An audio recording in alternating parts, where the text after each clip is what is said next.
বিজনেসে এবার তেমন কোনো সফলতা না আসার কারণে আমি এবার তোমাদের কাউকে ঈদ বোনাস দিতে পারছি না, সেই জন্য আমি আন্তরিকভাবে দুঃখিত।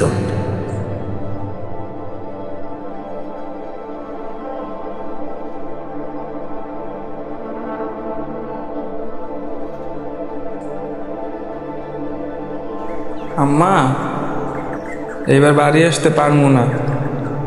কেন বাজান? বোনাস দিত না। তুমি 1 মণ ধান বেচা বাজানরে একটা লুঙ্গি কিনে দিও, আর তোমার জন্য একটা শাড়ি কিনা ফেলাইও, বুঝছো? আর পুতলির জন্য একটা লাল জামা কিনে দিও।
কি সৌরভ, এবার বাড়ি যাবে না?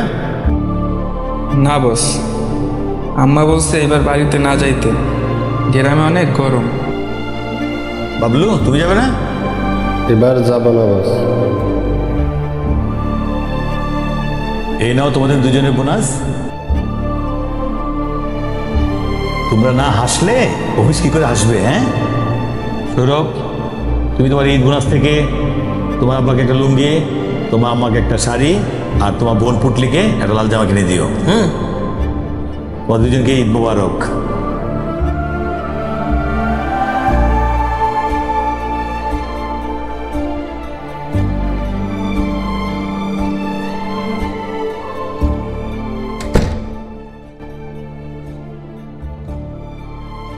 আম্মা, আমি বাড়ি আসতেছি। বাড়ি ফেরার এই আনন্দে খুশি পুরো টিম। পরিবারের সাথে ঈদের খুশি, হাসি ও আনন্দ ভাগ করে নেবার নামই উৎসব।